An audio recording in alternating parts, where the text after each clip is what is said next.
বলিউডের এমন এক অভিনেতা যার চোখের চাহনিতে ১০০ ডায়ালগের সমান জোর থাকত। তিনি সোশ্যাল মিডিয়ায় নেই, এয়ারপোর্ট পাপারাজ্জিদের পোজ দেন না, কোনো পিয়ার স্টান্ট করেন না। বলছি বলিউডের মোস্ট আন্ডাররেটেড জিনিয়াস অক্ষয় খান্না সম্পর্কে। চলুন দেখে নেওয়া যাক অক্ষয় খান্নার ক্যারিয়ারের 10টি এমন ভূমিকা যা প্রমাণ করে তিনি বলিউডের আসল ধুরন্ধর। বর্ডার 1997। জেপি দত্তার এই সিনেমায় অক্ষয় খান্না অভিনয় করেছিলেন সেকেন্ড লেফটেন্যান্ট ধরমবীর ভানের চরিত্রে। যুদ্ধে যাওয়ার আগে মায়ের কাছে তার কান্না, আবার যুদ্ধের ময়দানে নিজের ভয়কে জয় করে শত্রুর উপর ঝাঁপিয়ে পড়া। এক নবীন সৈনিকের মানসিক দ্বন্দ্ব তিনি এতটাই নিখুঁতভাবে ফুটিয়ে তুলেছিলেন যে সানি দেওল বা সুনীল শেঠির মতো অ্যাকশন স্টারদের ভিডিও দর্শক ধরমবীরের চোখের জল ধরে রাখতে পারেনি। দিল চাহতা হ্যায় 2001। ফারহান আক্তারের এই সিনেমাটি বন্ধুত্বের সংজ্ঞা বদলে দিয়েছিল। একদিকে আমির খানের চঞ্চলতা আর সাইফ আলী খানের বোকামি, তার মাঝখানে অক্ষয় খান্না ছিলেন সিদ্ধার্থ বা সিড, একজন শান্ত, পরিণত এবং গভীর ব্যক্তিত্ব। একজন বয়সে বড় নারীর প্রতি তার ভালোবাসা এবং শ্রদ্ধা তিনি যেভাবে চোখের ভাষায় প্রকাশ করেছিলেন তা আজও মডার্ন অ্যাক্টিং এর টেক্সট বুক উদাহরণ। আমরাজ 2002।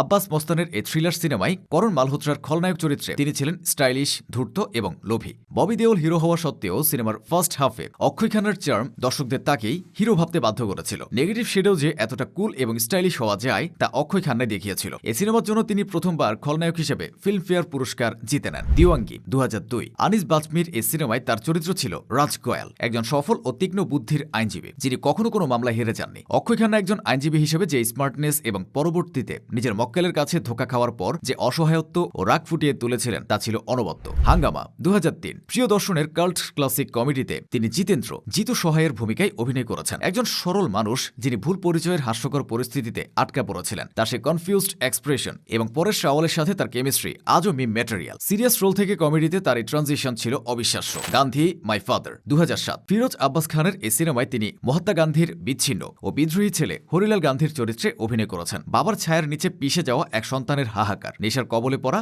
এবং নিজের অস্তিত্ব সংকটে ভোগা এক মানুষের গল্প তিনি নিজের শরীরে ধারণ করেছিলেন। সেকশন 375 2019। অজয় বাহুলের এই সিনেমায় অক্ষয় ডিফেন্স লয়ার তরুণ সালুজা। এখানে তিনি গতানুগতিক হিরো নন, তিনি বাস্তববাদী। ইমোশনের চেয়ে লজিক দিয়ে কেস লড়া এবং সমাজের তথাকথিত নৈতিকতার মুখে আয়না ধরা। এই চরিত্রে অক্ষয় খান্নার বডি ল্যাঙ্গুয়েজ ছিল দেখার মতো। দৃশ্যম 2 2022। অভিষেক পাঠকের এই সিনেমায় অক্ষয় একজন অপরাধ তদন্তকারী, দৃঢ় প্রতিজ্ঞ এবং নিরলস পুলিশ অফিসার আইজি তরুণ আহলোয়াতের ভূমিকায় অভিনয় করেছেন। তার হাঁটার ধরন, তার ব্যঙ্গাত্মক হাসি এবং বুদ্ধিমত্তার সাথে তদন্ত এগিয়ে নেওয়া সব মিলিয়ে তিনি সিনেমার সাসপেন্স কয়েকগুণ বাড়িয়ে দিয়েছিলেন। সাভা 2025। লক্ষণ উতেকর এ সিনেমায় ভিকি কৌশলের বিপরীতে তিনি হাজির হয়েছেন শক্তিশালী মুঘল সম্রাট আওরঙ্গজেব রূপে। তার হিংস্র চাহনি এবং ইতিহাসের অন্যতম বিতর্কিত শাসকের ক্রূরতা ফুটিয়ে তুলতে তার কোনো মেকআপের দরকার হয়নি, তার চোখই যথেষ্ট। ধুরন্ধর 2025। আদিত্য ধরের এই স্পাই অ্যাকশন থ্রিলারে তিনি করাচির কুখ্যাত গ্যাংস্টার এবং রাজনীতিবিদ রহমান ডাকাতের চরিত্রে অভিনয় করেছেন। রণবীর সিং প্রধান চরিত্রে থাকা সত্ত্বেও অক্ষয় খান্নার এন্ট্রি এবং সেই ভাইরাল ডান্স স্টেপ পুরো শো চুরি করে নিয়েছে। তার সোয়াগ,